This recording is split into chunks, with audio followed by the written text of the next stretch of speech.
So what I want to talk about today is something that I have been really interested in since I got involved in PER. In fact, since even before I knew about PER, which is the problem of communication. I'm really interested in how it is that we can effectively bring information and ideas from one person to another. And when I came into PER, I brought a lot of my experience in science journalism and science writing and started thinking about how some of those experiences related to this field. So I was doing a lot of science journalism and science writing, and that's what I thought I was going to do back in the day when I was in grad school. I got into radio because I was an intern at NPR on their science desk, and just really got into this mode. And I think that there are some things that we can learn from those sorts of areas that can apply to PER. Because after all, that might be a little small. Can you move your computer back? It's kind of blocking the screen. Oh, thanks. Because after all, we have a substantial body of research, and there's a fair consensus among the community that really we have some results that we want to communicate, but the awareness of those results remain pretty moderate, and our audience isn't taking action in line with the things that we're finding. Because after all, the Earth is warming. We have a lot of data about global climate change, but the number of Americans who think that there's solid evidence of this, 57%. Those who think that it's caused by human activity, even worse, 36%. This is from a fairly recent study. Those who are really taking action in line with these research results is pretty low. Denver commuters who are driving alone is 69%.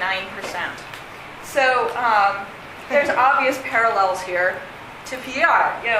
We have a lot of results showing that student-centered instruction helps students learn. And we've been moderately successful in communicating this. You have physicists who are aware of 3 or more research-based instructional methods, 68%. Those who use at least one of those methods, 49%, dropping a little bit. Those who actually, those users of peer instruction who actually use peer instruction as part of their implementation of peer instruction, 27%. So it starts to look a little bit less promising. So we've got a similar problem in PER to climate change or to other areas where people are trying to communicate some information and want people to take action on it. We think that our data should create some sort of behavior change, but it doesn't happen. So,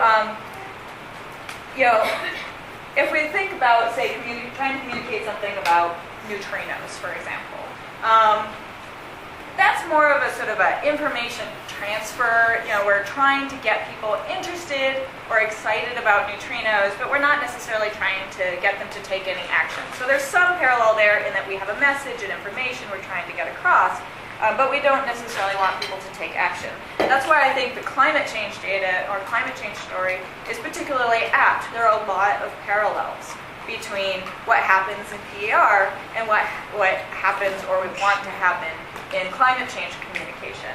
So, there's some action required in both cases if you really believe the results that you're hearing. Like climate researchers, we're often seen as having a vested interest in our topic, as being interested in showing that our models or our results are valid because we've developed some curriculum and we want to show that it works, or the climate researchers are already sold on the idea of global warming and are skewing their data, especially since climate gave it, even so before then. Both issues, climate change and education research and education reform, are scientific issues, but they're also cultural issues. They're steeped in a lot of different ideas about who we are as people, what kinds of actions we take, what it is that's important to us, and our behavior and our decisions related to both of them are steeped in that broader cultural sort of soup, as opposed to just being an individual decision. Unlike climate science, though, we're really lucky in that we do not have an active anti-PER skeptic campaign going against us. And that, I think, is the reason why we have a fair amount of awareness, at least, in terms of our results. But we want more than awareness. We want behavior change. And, it's not just climate change research that is related to this. This is a little graph of cancer rates among smokers. Health science also has a lot of messages that they're trying to convey that they want people to act on. But despite the fact that it's pretty clear that smoking causes cancer, and that it's pretty clear that anthropogenic CO2 is causing global warming, we still see people driving SUVs, and we still see people smoking, and we have the same problem, I'd say, in PR. And these areas are all trying to, these research areas are all trying to answer the question, how do we convey a message that will be understood and lead to behavior change? And just to be clear, I'm not going to have an answer to that question in this talk, but I'll have some things that are suggestive. And what I think, I think the answers are complex, and they depend on a lot of different factors. But we can learn from all of the research that has gone on in climate change communication or in health science communication, and we can glean from those results to really go the next step in terms of PR communication. So all of the messages that I'm sharing today are really based on a broad literature and research. So now that I've sort of explained why it is I think that we have a lot in common with communication, let's talk about what communication really is. So we've got a messenger, we've got someone who has something that they want to get across. We've got an audience on the other side who we want to reach. And we've got our message, which is sort of the conduit between the two. Now, there are a lot of different audiences that we might have. We have a lot of different messengers, but this is the same sort of basic process for both of them. And the message can be, we typically think of the message as being information. We want to get some facts across. But we often sort of forget about some of the other things that we want people to really engage with in terms of our content. We want them to engage with the information, but sometimes we also want an emotional engagement with what it is that we're talking about, because emotion is more likely to create behavior change. We might also want them to engage with our information by taking some action. So that's sort of the landscape of communication. And of course, it's all steeped in this sort of general, milieu of science, society and culture. This interaction between the messenger and the audience doesn't happen in a vacuum. I'm not going to talk a lot about the context and the societal implications of communication, but what I do want to say is that, of course, even if we have an incredibly persuasive message, there are still these institutional barriers and constraints or affordances that can help or hinder people to act. So that is sort of the next thing that one would look at after looking at what actually happens between those two people. So I want to give you sort of like a history of what the trajectory was in terms of science communication theory, so you can see how this really relates, and that we have lessons to learn from this literature. So that they started out with the scientific literacy movement. They realized that people really didn't get a lot of science. There was a really low level of public scientific literacy. People just didn't know that much about science, and they were kind of distrustful and disengaged. So I kind of had this take, well, let's just go and educate that ignorant public. They need us, they need our expertise, they need our help to understand science. It was very well-meaning, but it was a little bit disrespectful to the public. Who's they again? They would be the science communication, so the media. You can think of it as the media, but anyone who's involved in trying to communicate some sort of scientific topic To the public. To the public. Okay. Yeah. Thanks. I'll frame that better. Okay. Yeah. Different models of communicating science to the public. This includes university PR department. It would include university PR. Yes. More. They didn't exist Interested in hiding what they're doing. I tend to think about it more in terms of journalists. That's sort of my stereotype, but But don't most journalists get their information from the university PR department?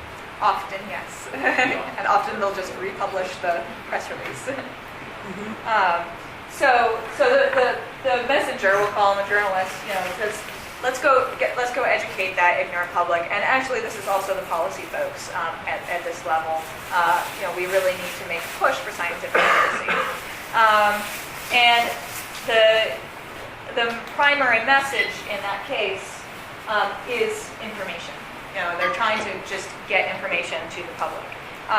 And of course, this is really a one-way kind of communication stream from the experts, scientists or the journalists, to that very lacking public. Problem is, of course, we know this doesn't work. This is really just taking science and just trying to dump it into people's heads. And this is a slide that I usually use when I'm talking about how the transmissionist model doesn't work. So it should be no surprise to us in PR that this doesn't work. They don't call it transmission or the transmissionist model in science communication. Instead, they call it, I'll change these colors, the deficit model. So the deficit model is really about assuming that your audience has a deficit and you're trying to fill it. And I would argue that we do this when we're trying to take our research-based instructional methods and our pedagogy and bring it or disseminate it to our audience, which tend to be physics faculty. This is a quote from a climate change theory paper. The deficit model assumes that the public are empty vessels waiting to be filled with useful information upon which they will rationally act. There's two problems with that. One is that the public are not empty vessels. They already have opinions, ideas, self-interest, and behavior is not rational. We don't make decisions necessarily based on a careful weighing of evidence. There's a lot more that goes into it. There's like a whole bunch of different books now that are trying to outline this whole science of decision making. Nudge and How We Decide are two of them. And they're really looking at cognitive psychology and behavioral economics to try to explain decision making. And I would say that actually, I'm not going to talk about this. I'm not going to talk about behavioral economics today and the science of decision making. But I think we have a lot to learn from it, and it could be a fruitful area to try to understand why PR faculty, the decision-making processes of physics faculty with related to PR stuff. But even though there are some useful messages in this stuff, I still find some of this literature to be a little bit icky. And I'll say that because a lot of it's kind of still based on this deficit model. Like Nudge, if you don't know it, Nudge is a book that specifically talks about our choice architecture, and that experts can manipulate our choice architecture so that we make better decisions. And it's kind of offensive because it's assuming that like ordinary people are just really bad at making decisions, but if we kind of nudge them in the right direction, then they'll make the expert-approved decision. And I think that we want to be careful of that kind of manipulation to sort of try to manipulate people so that they make the decision that we want them to make, unless that's what you want to do. So advertising, isn't it? The overall message is that the deficit model just does not work, and we can learn from some of the reasons why. And I think that this deficit model does exist in PR. I know it does. This is a quote from Dancy and Henderson. Typically, dissemination involves informing the faculty of the research-based innovation, convincing them of the need for the innovation, and providing them with new curricular materials. Although this model is intuitive, it is not based on data and has not shown to be effective. I just have a question about what you mean by effective. Effective in what way? What are you looking for? Effective in terms of creating behavior and attitude change among the faculty, I would say. Having physics faculty understand the value of PER-based, and transformed pedagogies, and then use them in the way that research has shown to be effective. Improve the educational opportunities and experiences of students. Right. Yeah. having better outcomes for our students, whatever all of our different sort of evaluative measures are of whether or not teaching is effective. And there's some research evidence that this exists too. This is from a literature survey from Henderson, Beach, and Finkelstein. They took a variety of articles from a variety of different research areas, only one of which I'm particularly interested in for our purposes, which is SER, which is Science Education Research. That's pretty much us. And looked at what kind of frame they had, what kind of purpose they had in their communication. They found that definitely this sort of dissemination model of curriculum and pedagogy existed in the PER literature and the SER literature. Some sample ideas to just show you what we mean by curriculum and pedagogy. Some of the ideas in that literature were faculty typically lack knowledge about student-centered instruction. Change takes time. We need to be patient. Once faculty are convinced, they'll share this information with their colleagues. So those sorts of ideas infused in that literature show that, to me, that there is this sort of implicit deficit model in some of that science education research literature. Not entirely, but wait for that, I'll show you some of the other methods used in that literature. So the second model in science communication was public understanding of science. This was from like 85 to the 90s. They realized that this whole deficit model wasn't really working, and it wasn't just that the public was poorly informed, it's that they were so insufficiently in love with science. They had an attitude problem, and we wanted to address the attitude problem. So the assumption is that a knowledgeable public will agree with the experts. If we educate them, then they'll like it, and they'll agree with us. So the more they know, the more they'll love it. And the problem is that research shows that doesn't work either. Positive attitudes towards something does not necessarily correlate with knowing more about the thing. And there's some small correlations, but overall it doesn't really have an effect. And sometimes it can be negatively correlated. The more you know about something, the more you don't like it. So research shows that this doesn't really work. And also it's kind of schizophrenic. We want them to love it, but we don't really trust them, and we think that they're kind of deficient, and they have a bad attitude, and we still really want to educate them and get them over to our side. So we still don't really trust them, and we're still, even though we're trying to get across both information and the sort of emotional content, we're doing it in this one-way, stuff it down their throats kind of format. And do we do this in PER? Well, I'd say that there's sort of an attitude problem in terms of physics faculty's views of some of the physics education research literature. This PER says I'm a bad teacher was one of the categorizations in Henderson and Dancy's work when they interviewed faculty. Here's one of the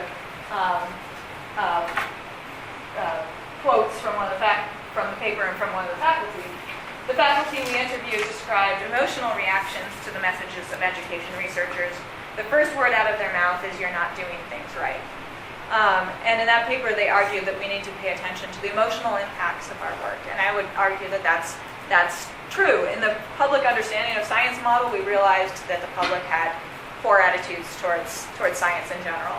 And I think recognizing that physics faculty also have negative attitudes sometimes towards physics education research can help us get to the next step in figuring out how to effectively communicate our research. So that brings us to our present day model, which is science and society. If you Google any of these terms, you'll see them all over the web. Science and society, public understanding of science. So the main change in science and society was realizing, hey, maybe it's not just the public has bad attitude, our attitudes or the scientists' attitudes towards the public are the problem. That we have these negative views, that we don't trust them, that we think that they're not very smart.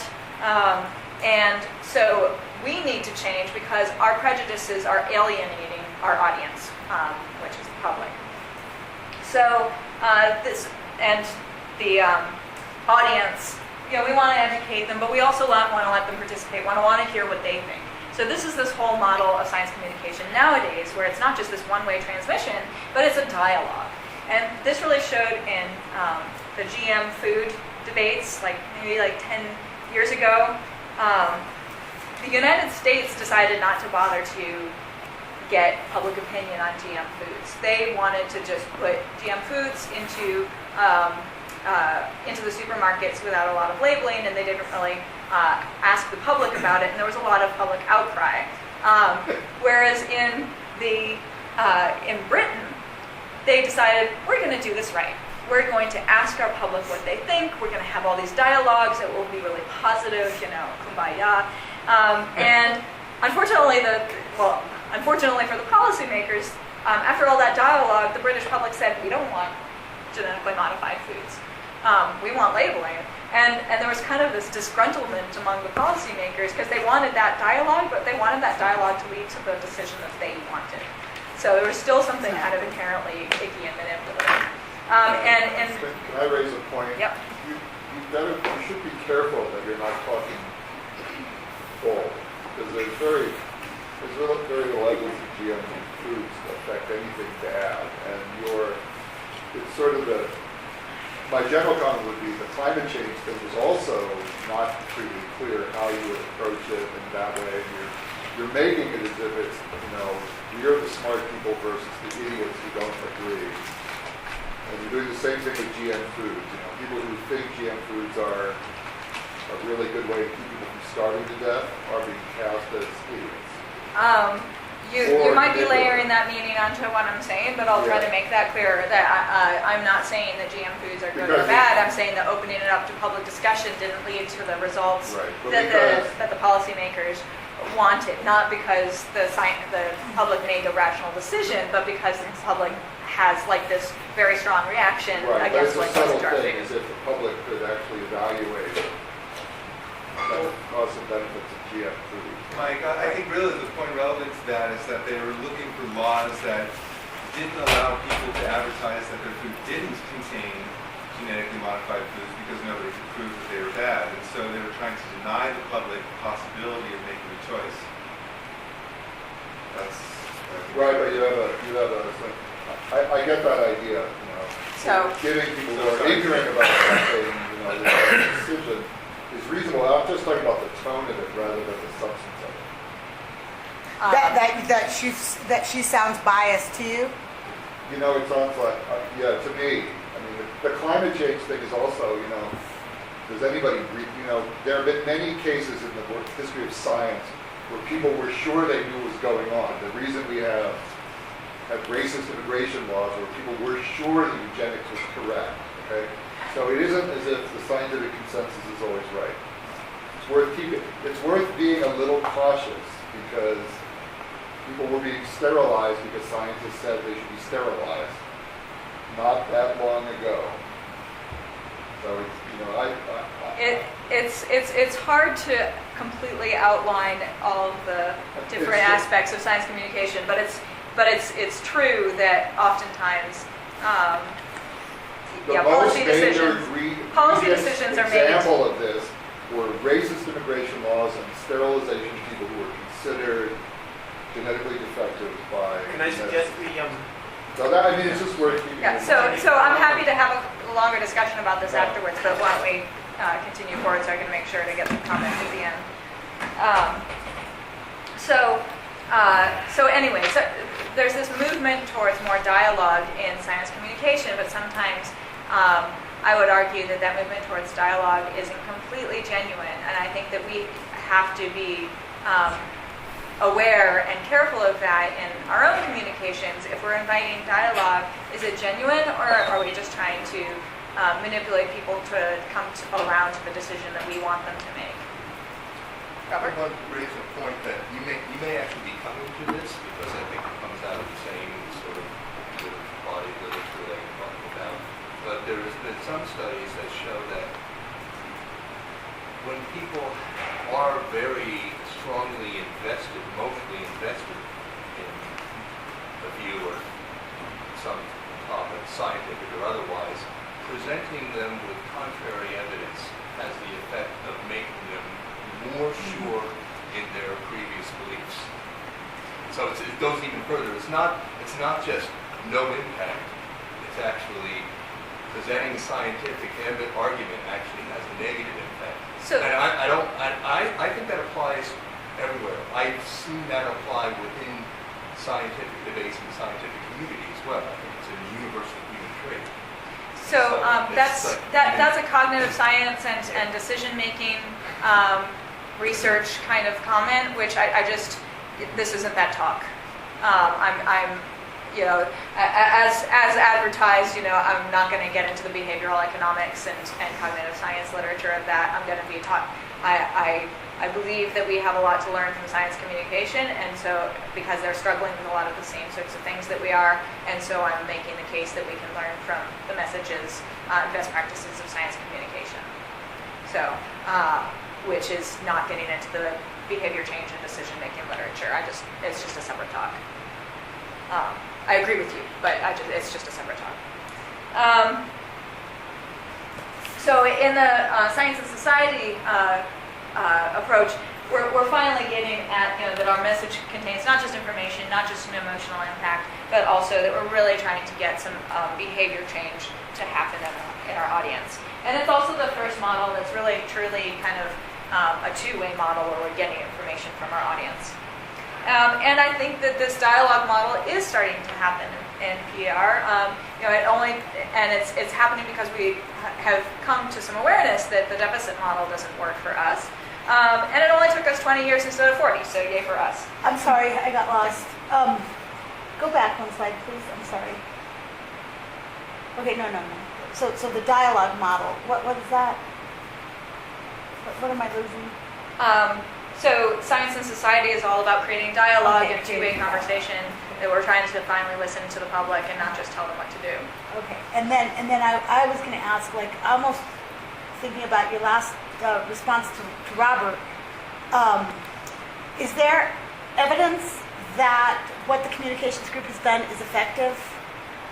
So they have a lot of documented best practices that are based on research into, you know, what are the public's attitudes, what are their public's attitudes after certain, you know, types of communications, what kinds of metaphors, what kind of analogies work for them, what sorts of things do they respond to,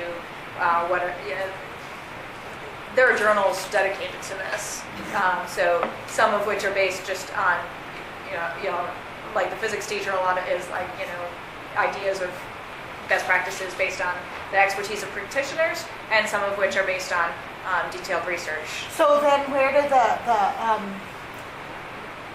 like this idea about, okay, never mind. I'm not gonna, I'm just saying, where, like, from where are you drawing the key points that you're claiming we can learn from? You know, are those like supported with evidence, or does that matter? They are supported with evidence. I'm not going to be showing you the Okay. evidence. It's not, you know, I'm going to be showing you the messages as opposed to the evidence. Okay. All right, yes. But especially in climate change and in health science, there's a lot of money being poured into finding out how to communicate those effectively, and that's what I'm pulling from. Right. Okay, that's interesting. That's important, I think.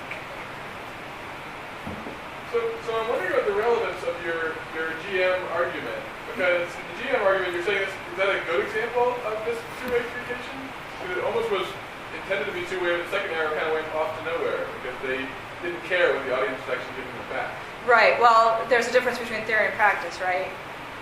So the theory is that we want to engage people in dialogue. And I'd say that, like, they're still kind of working, and the jury's still out on whether or not that's effective. I think we haven't been doing it long enough in communication to know whether it's effective. So their heart's in the right place, but sometimes implicitly they really want to bring the public over to their side. And I think that is a useful model, you know, a useful warning for us, I guess. So I guess that's why I bring up the GM foods. It's sort of, you know, an example that a lot of people can connect to, where they might have known about some of the dialogue and discussion that went on about that. Nanotechnology is another one that I could talk about, because they actually learned from the GM food debacle and then started to create all these open forums to discuss about nanotechnology, which also didn't really work because people are still kind of anti-nano. So yeah, I think the jury's out on whether the dialogue model works, at least the way it's practiced.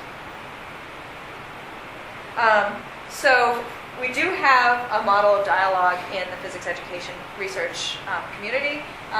This, again, is a quote from Henderson and Dancy. Instead of making them feel that they need to adopt research innovations because the researchers know best, these instructors would like the PER community to recognize that they have valuable experiences and expertise and to work with them to improve teaching and learning. So there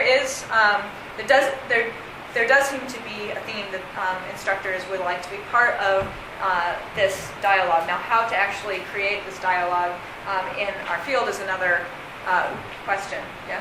I can't help but now ask Henderson and Dancy, or Dancy and Henderson, whether, like, how was the Learning Assistant program handled, for example, in this literature review?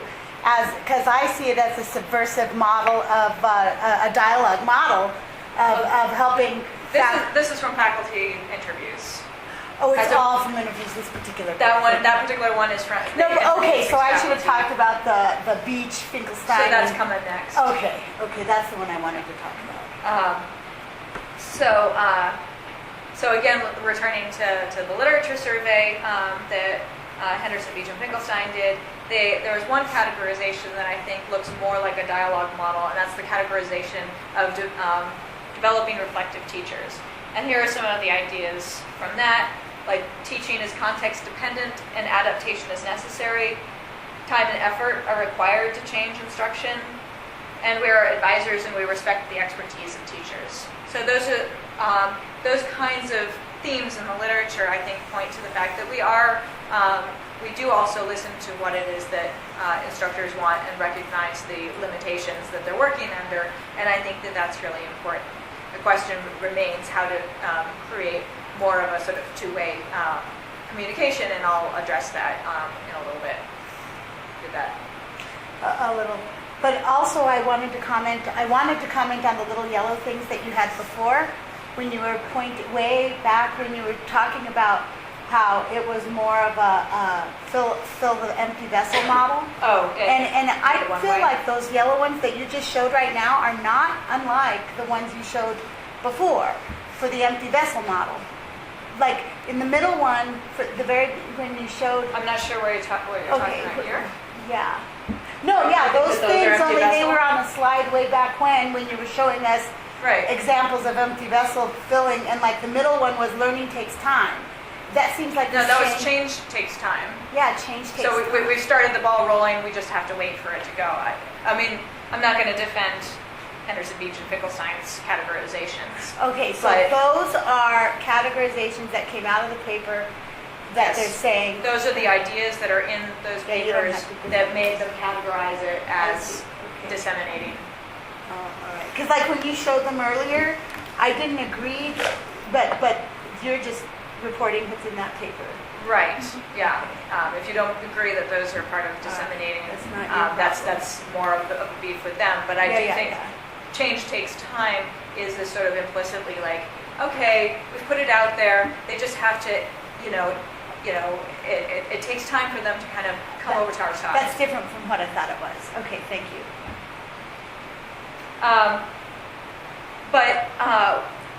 Why bother at all with communication? We know that conceptual change is hard, and even after like a whole series of courses in physics, for example, a lot of students maintain their naive conceptions of physics. So, what can an article or a talk do to convince a physics instructor to try something different? Well, I started this talk with a sort of provocative title of, do we need a Carl Sagan of PER? And I'd argue that we might have one.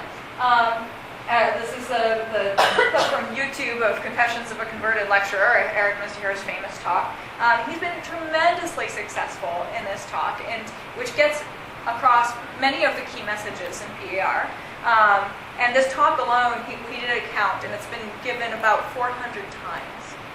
And if you look at the YouTube hits, it's been viewed on YouTube over 30,000 times. I mean, it's astounding. And the question is, like, why is that effective? Why is that something that that kind of gets people interested? And what is the purpose of a talk like that? Is it making any sort of an impact? So I talked to Eric Mazur and did like a little interview to find out what he thought about those things. And we'll see if I get this volume right. If that volume is not good, Kara, would you? And here's what he said. We have colloquia in physics, we have seminars in condensed metaphysics, in string theory, and whatever you want, right? Where basically the person who is presenting the research is not trying to give all of the details, but paint the big picture and try to make other people enthusiastic for the accomplishments of this other field.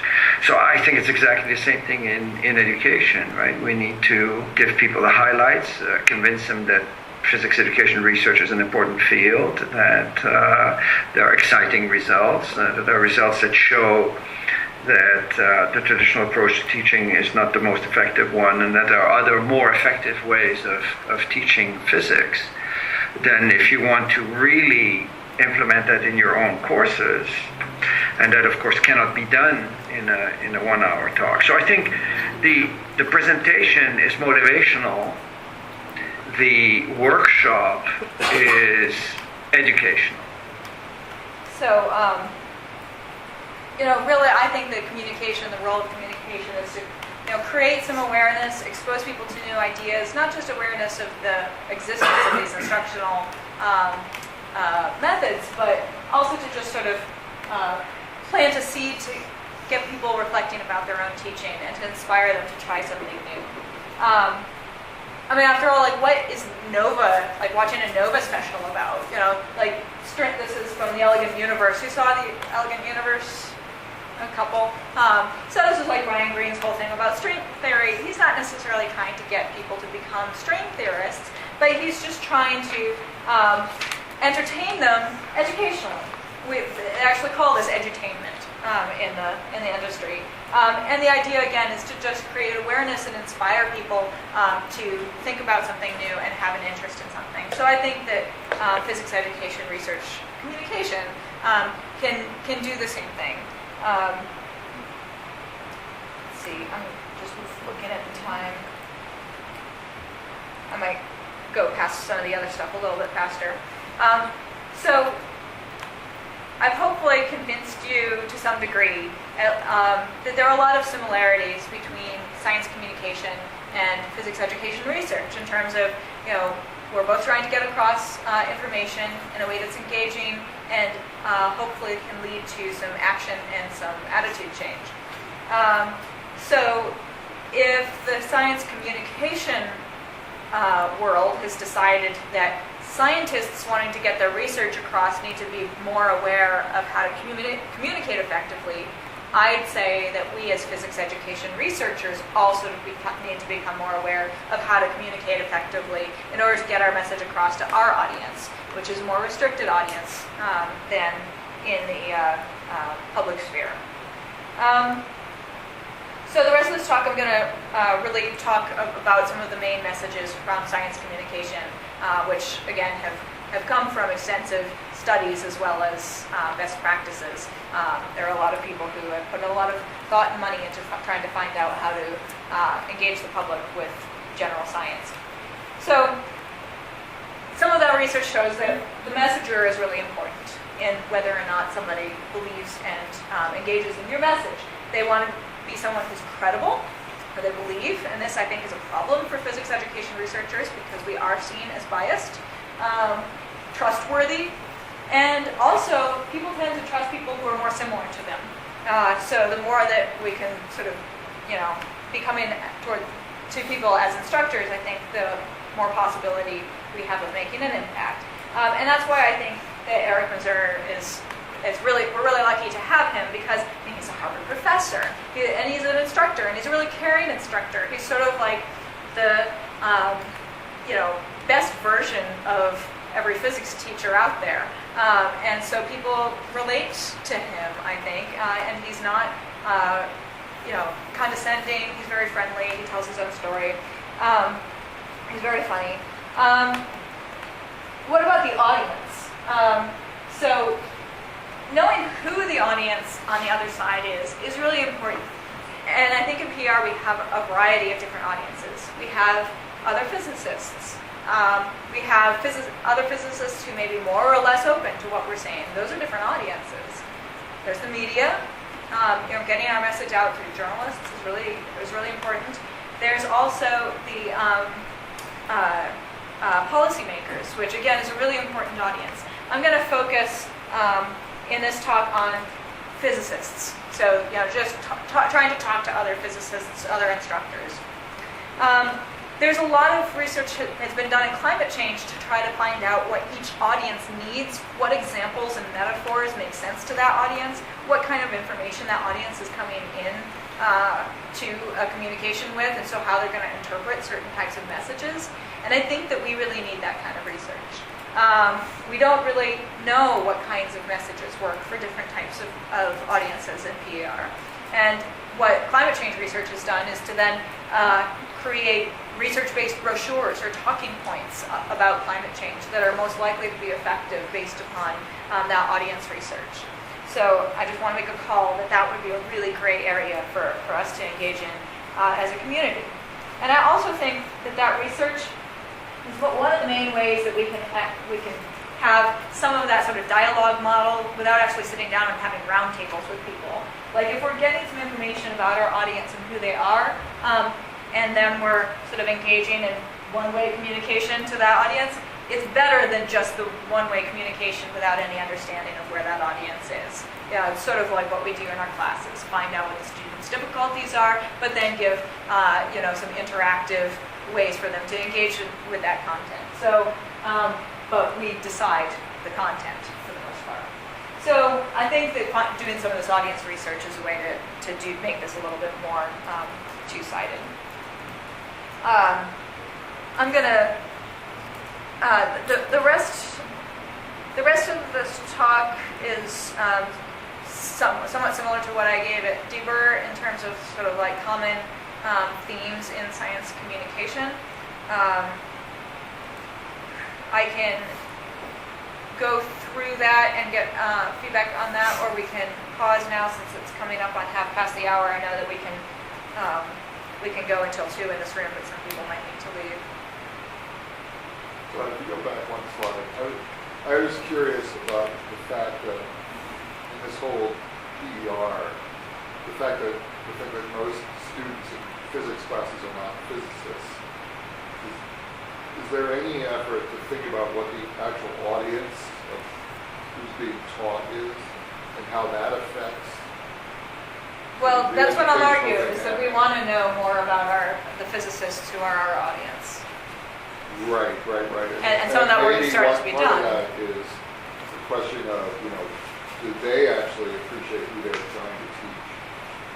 Because it's a common view among So me that physicists couldn't care less what the majors are of the people they're teaching. I think that's a bit of a tangent point, Mike, because that's more like I'm still talking about PER talking to physicists, and that's what this slide is about, is that we're trying to get PER to physicists. I agree that many physicists might not know what's going on in their students' heads, but let's not get too meta.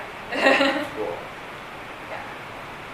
So I think now I'm confused by the NOVA example and the title, because it seems to me that both of those are about building awareness of the issues, and yet when you first started talking, you showed that actually there is an awareness of of PER and what PER is saying, that the issue is in behavioral changes. And that's my answer to that. I sort of tried to weave through here subtly, and I might not have done a good job of it. And I'm really interested to get feedback on that, because it could be like a weak logical point otherwise. Which is that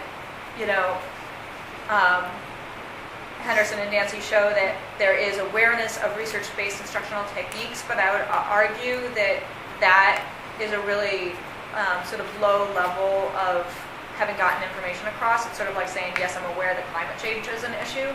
They're saying like, yes, I've heard of peer instruction, I've heard of just-in-time teaching.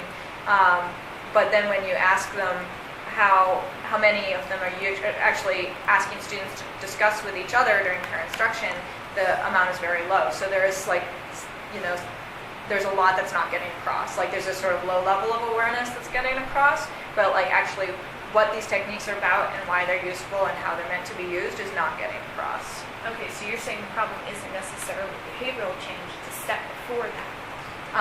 Yeah, so it's both. It's behavioral change and it's a deeper understanding of the messages that we're like our full message. I'd say it seems that our full message isn't necessarily getting across, but hopefully, yeah. Actually, I kind of an exact same comment that you just made, and I think you're getting at it, but I can talk to you a little bit afterward. Sure. What our research has found is that faculty, by and large, really are getting the message. They know that traditional approaches don't work. They know that interactive engagement does. They kind of have a sense about why it does, right? That the information itself they have, they know where to go to get resources. But when they actually try to implement it, they run into trouble because there's nothing in our message that tells them how do you overcome all these difficulties that you're going to have. So I would argue that it's not that we need to figure out how to send the message better, but we need to send a different message, right? They've already gotten the message that we're sending, and our response is to just keep sending it louder and more frequently, and then hope that somehow that will change something, but they've already got it. And it's a question of a different message that they need all together. Although it's, I like that. But I also wonder, there's two different types of messages. There's like these research-based instructional strategies, and then there's like, sort of deeper pedagogical stuff. And it sounds like what you're saying is they're getting some, at least some of both. Yeah, in my experience with all the interviews that we've done, you can find exceptions, of course, but by and large, most of them actually, they can't always articulate it very well, and it might be weak enough that they're not completely consistent in the way they apply it, but that most faculty intuitively kind of do get the underlying message, right? Because it jives with their own experiences about how they learn, and they can see when they do things in the classroom that students actually respond better if you get them engaged in talking. So I think they do actually get it. I mean, they could maybe get it a little bit more, but that's not really the main sticking point for them. Were these discussions primarily with university faculty or with the high school faculty? These are all, my work is all with university faculty. And, well, I should say college and university, we also did community colleges. I just have a question. Forgive me, I don't have background in what you guys already talked about, so I'm just curious to know. I mean, the problem that you're talking about seems like a very common problem in K-12 education with K-12 teachers teaching science to young people with that sort of deficiency model of learning, or just sort of dumping into a sponge and soaking up all this information. And I'm wondering if there's any communication between science education research that has already looked at this sort of thing and this type of work, to see if there's any parallels or things that can be learned from each other to sort of understand this communication line that you're trying to draw between the messenger and the audience, and instead of thinking of the messenger being the science teacher in the classroom and the audience being the K-12 kids, sort of replacing that with these participants. I guess I'm just wondering if there has been communication in that type of, I don't know, I guess parallel or horizontal communication between disciplines. So I feel like this type of problem is, like, I feel like I've heard this before, but in a different setting. And it seems like the same types of arguments are coming up, and same types of questions are arising. Just different people are involved. So I guess, I don't know if we've already talked about this, but have there been conversations across research research in that area? I think that we don't tend to draw from the knowledge of what's gone on in K-12 as much as possible. That's a different talk, but I think that's a really valid point. You know, it would be really worthwhile to do more of that sort of work. But it's also the two contexts are so different that a lot of the challenges and barriers and end up being different in the two environments. So some things do and some things don't cross. You know, but even if it wasn't K-12, I mean, the analogy you chose, the analog, maybe that's the wrong word, that you chose is the communications, society communications group. Yeah. But the other could have been not necessarily K-12 teacher with students, but also university instructor with students, and all we know about PER and teaching students or helping people learn in any way. Yeah, well, that's like the second to last slide, which we're not going to get to. Okay. Like, you know, talks about the parallels between, you know, all these messages of teaching. effective communication, Yeah. you know, are like completely like in line with what we know about effective education. Of course, You know, because it is education. Right, but it's just you have to rethink it a little bit, you know, you know, instead of starting with familiar, I mean, you want to start with familiar examples of communication, but you also, the use of metaphors and analogies and stories really helps to scaffold people's understanding in a communication setting. And that's true in education, but it's not something that we focus on as much as like the more traditional type of scaffolding. Good point. So it might be worthwhile to do that earlier and then say what's different about communications than standard education. You know, because the reader or the user, the end user over here, does see that, you know, come out pretty quickly about like, oh yeah, drawing people's prior knowledge. We know that. We know that's how people learn. And so it might be worthwhile to say, well, what's different about communication? Why am I doing the communication thing rather than just drawing on the content of the very topic that I'm describing? I'll think about that. I'm not quite sure how it would work with the structure, but Yeah. Other. It's like a presenting this different perspective. I can't really hear you. Okay, yeah. From my point of view, the most striking thing about physics education research is how successful it has been compared to analogous efforts in other fields. And so in a way, I think some of the things you're describing, like Eric Uzora's, I think he basically is your cross. Because of that group, physics has now reached a stage where you're trying to grapple with some of the more difficult, like a lot of the institutional obstacles which are huge. But when I compare to what goes on in other areas of science, it seems that basically physics education research is a great success story, and I sort of want to learn what we can do better. Physics education has been more successful Of course. than others, but I wouldn't say that means that we can relax. I know. I just wanted to present that perspective. Right. That's a good Because I think a lot of the things that you have described are elements things that we did that the field did right. Right. Other comments? So it seems that when you were talking about the dialogue model, that you presented several examples that weren't very effective. Yeah. I'm wondering if there are examples that are effective, because That would make the point better. and without those, I'm, you know, it's if science communication is still struggling with coming up with a model, you know, then it leaves me with the question of, well, maybe they're not the ones I want to look for a model. Right. Maybe, you know, we need to look someplace else. The Like obvious marketing. Well, in the terms obvious of the place to dialogue me- model, that's still not. The obvious place to me would be professional development literature in education and the professional learning communities, which I think are similar to the dialogue model, but are more fleshed out. And so I don't Right, know if but that I'm not takes you on a talking about- tangent, but Professional development. She's talking about the metaphor for communicating information across boundaries. I see. right. Okay. Which marketing is another place, but you chose this, and that's a different talk, like you said.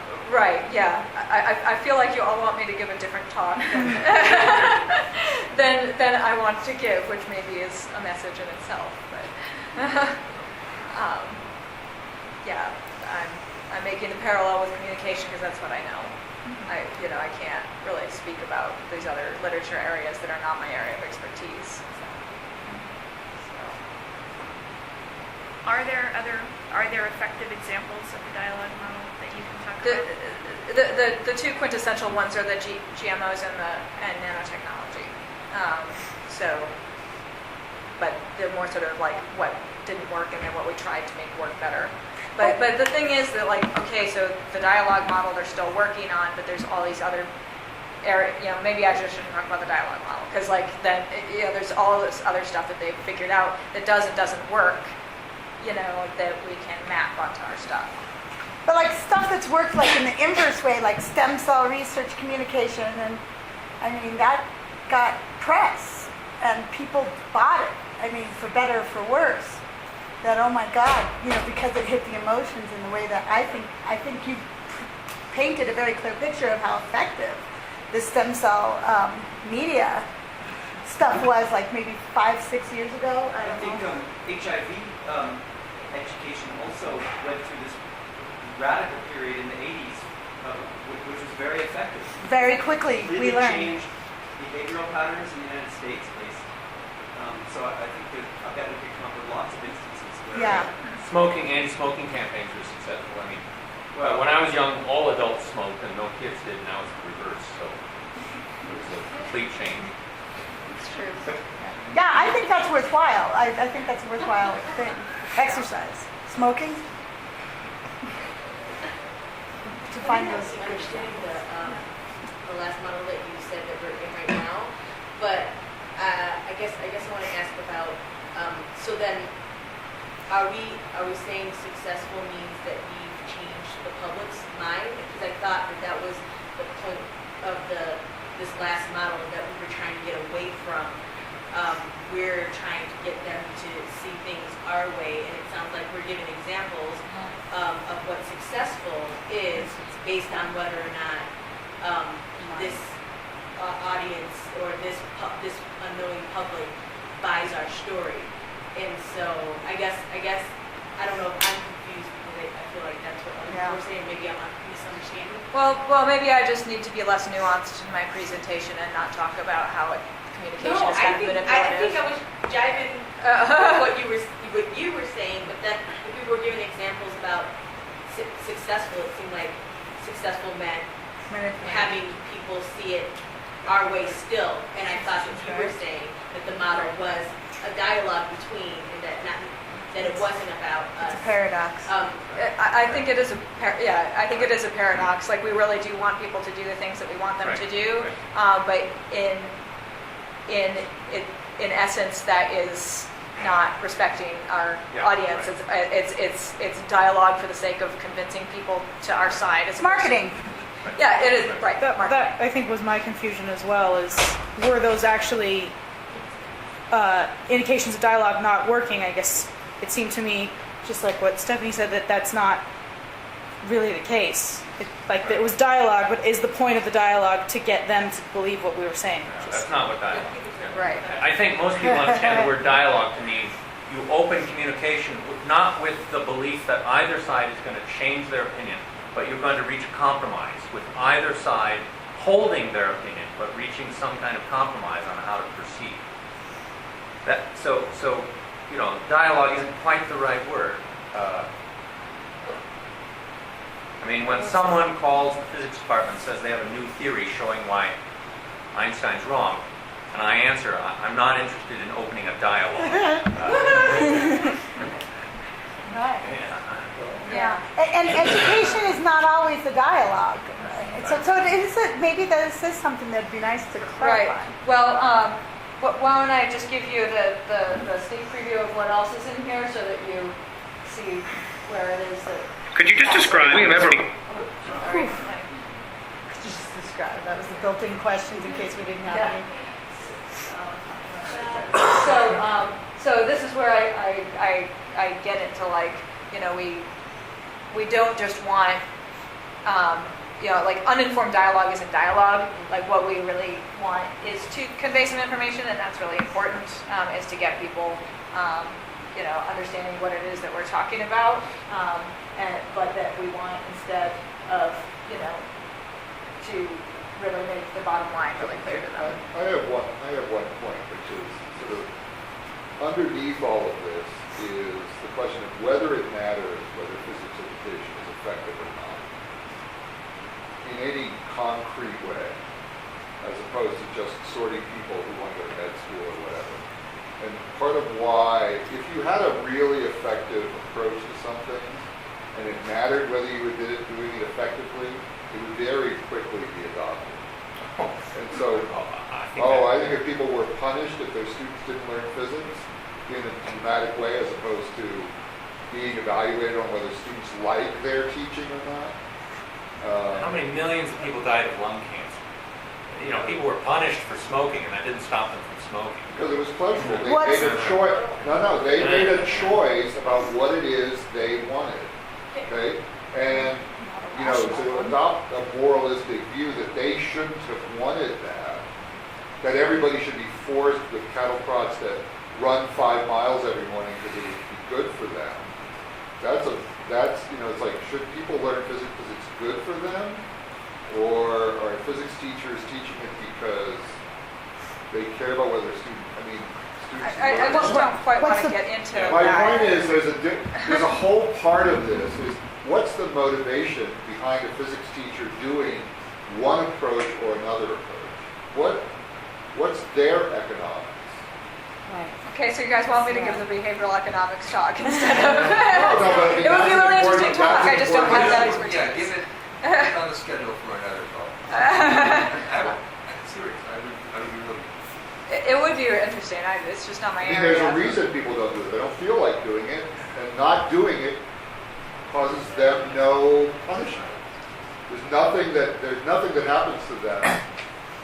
I agree that would be a really interesting topic. But that is a real reason why people don't do it. They're busy.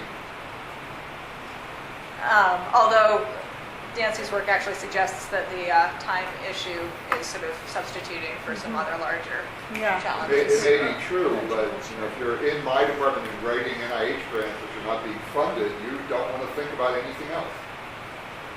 But I do want to get back to Stephanie's point real quick about how you did say up front, you know, I think the goal is, the thing is not to try to respect the user and not to try to bring them about to any particular way of thinking, but to engage in this dialogue. And then yet, implicit throughout the entire presentation and then coming here at the end, which I don't know the end is the place to put it, is the message of no, we're trying to, what I educate/manipulate, I think the word is the same.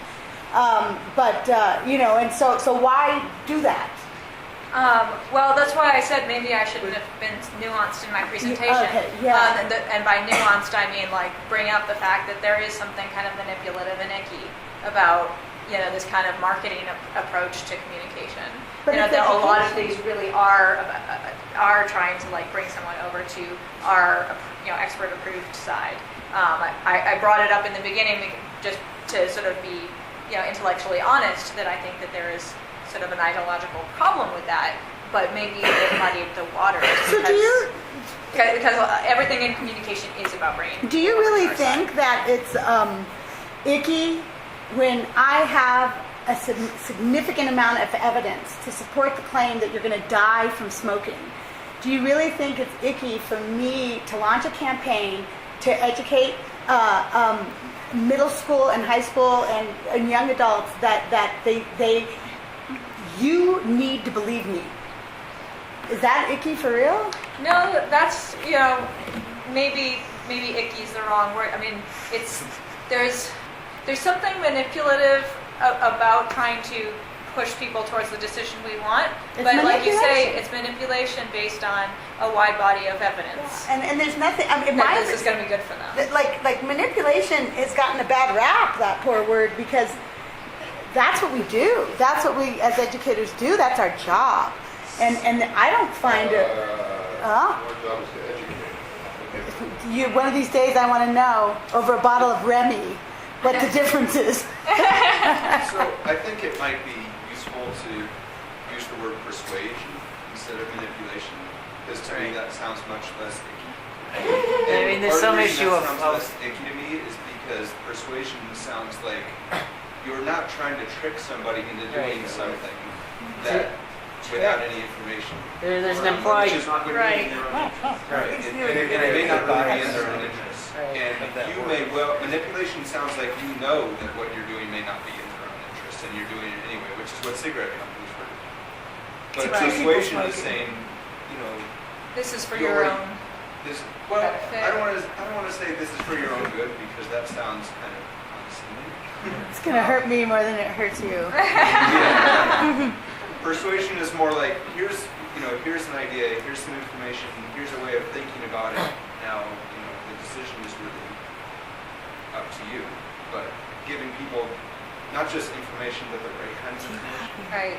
Well, and actually, sorry, before we move on from that comment, can I, that might be getting at like what I try to get at the end of the talk, which is about framing, which is like what information we choose to present and how we choose to present it, which helps people to, determine what's important and what it is that we've said and how to interpret it. So it's the interpretation, which is what really influences the persuasiveness of the message. So I feel like maybe I'll try to hit that a little bit harder, because it is about persuasion, and framing a message really helps. Like you really want to say, this is something that I do because I think it's a good thing. And the cigarette company's example is actually great, because people that work at the cigarette companies probably smoke. I don't know if the companies would say, we want you to do this because we do it because we think it's a good thing. Right. You had a comment? I'm wondering if maybe, and just sort of piggybacking on what everybody's saying, I'm wondering if the ickiness that you're feeling is not so much in the outcome, but in the process. And maybe, because it seemed like you were focusing on that red line and the process, not so much on the outcome of changing. So I'm wondering if you refocused instead of nuancing, as you were saying, to this ickiness of trying to change their mind or change their behavior, but change your focus to the process of getting to that outcome. So instead, you don't want to just act as if they're stupid people and we need to give them this information, but instead you're arguing that we want to respect where they're coming from, know who they are, and still present this information with them in this conversation or dialogue, or however you want to say it, and not so much focus on this change of behavior, because you're saying that's different talk. But if you maybe focus more on that middle piece and bring that out more, I think that might change the direction of your audience and what they're asking you. Because I had the same confusion, and it felt like we're doing the same thing that you said was icky, but it seems like it's not the outcome that's icky to you, it's the process of getting there that's icky. So I don't know if that... Right, trying to get people to come to a foregone conclusion. So, okay, thanks. That's really helpful. Any other last? Would describing it as discourse rather than dialogue, would that help at all? I think I'm just going to have to think about that whole area. Yeah. They call it dialogue in communication literature, but I don't think it really is. Nor in a class, when you have this big discussion, you're headed somewhere. Right, yeah, you're trying to get them to see something that you see. So, In that context, we use discourse instead of dialogue. I'm going to advise you. Are you going on more? No. Or are you just taking general comments? Yeah, I'm just taking general comments, like this is the slide, like looking at education versus communication, talking about it, Wait, can you go back? and what my main points are. So that's, that's the end. So I'm just thinking about the overall framing of, do we need a Carl Sagan in PTR? Yeah, I'm not sure if I want to keep that or not. Well, I mean, I think that there's a role for a Carl Sagan type person. And it might be Eric Missouri. I don't know. Carl Lyman these days, Yeah. big time. You have to look at how many personality overlaps there are between Carl Sagan, whoever you choose, and how that person happens to fit into the discipline itself. That's nice of that. But so I think that there's a role for Carl Sagan, but Carl Sagan is not a thing that made ideas spread and people catch on. I mean, he's sort of an initiator and takes credit for changing people's minds, but well, he doesn't. But people give him credit for changing people's minds, but it's really not Carl Sagan that made people change their minds. It's the way ideas spread through culture, through more vocal, influential people. So, you know, if Eric Mazur has this idea, that idea spreads through, you know, a few people in our department, or one person that then spreads it through our department, and those ideas spread. Sounds like you're talking about Malcolm Gladwell. Malcolm Gladwell, yeah, right. It's very tipping pointy. Well, it's kind of tipping. Yeah, it's kind of tipping pointy. So you know, you can talk about the people that are connectors. But so I guess I would just maybe play up the idea that it's actually really important for people locally that think these are good ideas to be local influencers to the people right around them, and not just think that as long as Carl Sagan has the right framing, then everybody will follow Carl Sagan. So can I ask what may be an embarrassing question? What did Carl Sagan actually achieve? Whose idea that, what did he change that mattered?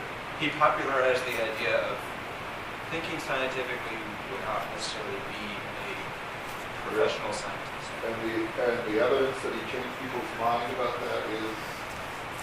How many views he's had on YouTube?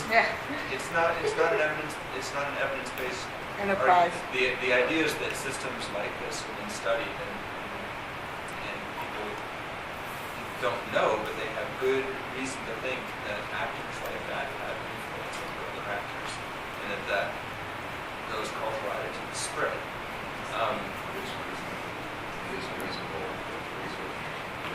It is, but if you look at the latest polls on how many people believe that evolution occurred without the interference of God, it's less than 20%. And it hasn't been any different for quite a long time. I mean, I'm trying to figure out what the concrete evidence is that this was more than just entertainment and people like space. You had a comment? The one thing that strikes me is there a place in this talk and in this discussion for talking about Sputnik era reforms? Sorry? Sputnik era reforms. You know, Sputnik era reforms, because back then, all of a sudden we decided that we needed to change, and there was a huge push to change science education, and it was effective for a time. You know, what message was It wasn't sent? effective. New curricula were built. New curricula were implemented. Effective. Where's your data? We changed the behavior of teachers. And in chemistry, new curriculum was subsequently adapted. Right. Although that, sort of, bring up that, it's not just about, an individual teacher's decisions, it's also about the institutional, and systemic and cultural stuff going on around that, which I don't really get into in this talk. I don't know if that has a place here, but there certainly was, when you define effectiveness as changes in behavior of scientists and educators, there certainly were changes that occurred. Yeah. That's a very good point. Okay, well, I'm happy to chat with folks afterwards, but thank you so much for your feedback. This is very helpful.